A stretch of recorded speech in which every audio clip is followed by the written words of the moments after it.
switches ng ating ilaw, switch ng ilaw at saka switch ng ating wiper. So dito muna tayo sa ating mga ilaw, lalo na kung siyempre pag inabot tayong gabi, hindi pwedeng wala ho tayong ilaw. Mahihirapan ho tayo magmaneho at bawal din ho yun. May huli din po kapag may busted nga lang po tayong isang ilaw harap at likod, may huli rin po yun. May fines and penalties din po. Sa ngayon yung ating switch ng ilaw, lahat po naman ng sasakyan natin, nandito ho sa left hand drive dito sa Pilipinas, ang switch natin ng ilaw nandito po sa kaliwa. Ang tawag ko po dyan ay sungay sa kaliwa, sa likod ng ating manabela. So ngayon naka-off. Pag pinihit nyo po pataas, yan po ay park light. Gagamitin po yung park light. Nagtatalo yung dilim at liwanag, foggy, mahamog. Sobrang lakas ng ulan pero araw, yan po ang gamit ng park light para visible tayo sa ating mga kasama. May maliit na ilaw po yan sa harap at meron din kulay pulang ilaw sa likod. Huwag po natin gamitin yung ating tinatawag na hazard kapag sobrang lakas ng ulan kasi yung hazard ay for emergency stop. Okay, ito naman po yung ating headlight. Kapag pinihit upang isa, yan po yung ating headlight na po yung malakas. May dalawa po siyang settings, meron siyang high and low. Gagamitin mo tuwing gabi na. Sa ngayon tayo ay naka-low. So pag pinush po natin to, itulak ko lang po yung stick.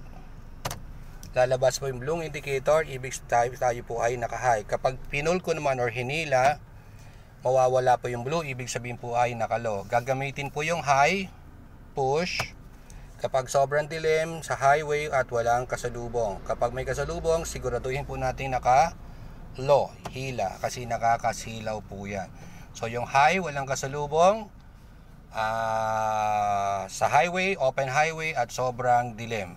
Pero pag may kasalubong, kailangan naka-low. Kapag in-off, huwag mong kakalimutan yung off, hindi kailangan, ilagay na lang ho natin sa off.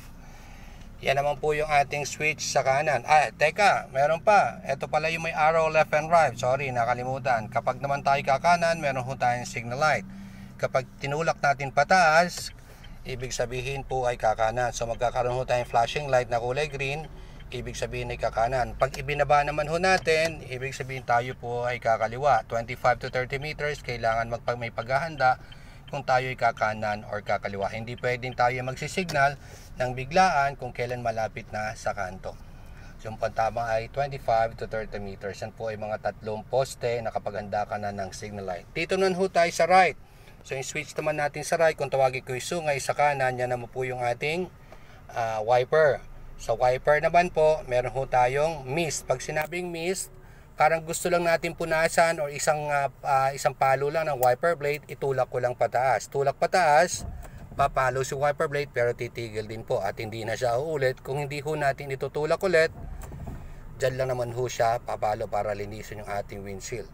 Sa ngayon, siya po ay nasa set ng off. Pag nilagay nyo po sa INT or intermittent, yan po yung may pagitan. Pag binaba ko ng isa, 8, 7, 6, 5, 4, 3, 2, 1. Saka po siya papalo ulit. So may 8 second po na delay bago pumapalo ulit kung tagiti lang at mahina lang ang ulan. Kung medyo continuous po ulit at lumalakas, ilagay ho natin sa low, isang baba pa.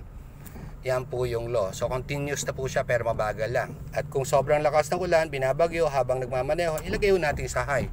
Yan naman po yung pinakamabilis.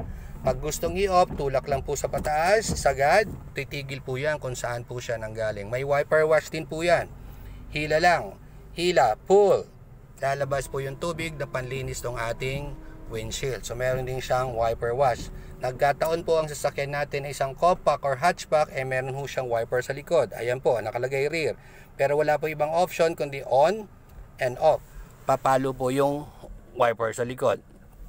Kapag in-off, off naman ho. May tubig din ho yan. Pihitin nyo lang po ito. Dalhin nyo dito or dito sa baba, magkakaroon din po siya ng tubig. Sabay wipe ng ating salamin sa likod. Pag nilagay nyo sa off, titigil din mo yan kung saan yan nanggaling.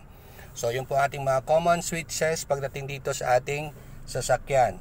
Ito po ay sa likod ng ating manibela. Switch sa ilaw, switch sa wiper. Sungay sa kaliwa, sungay sa kanan.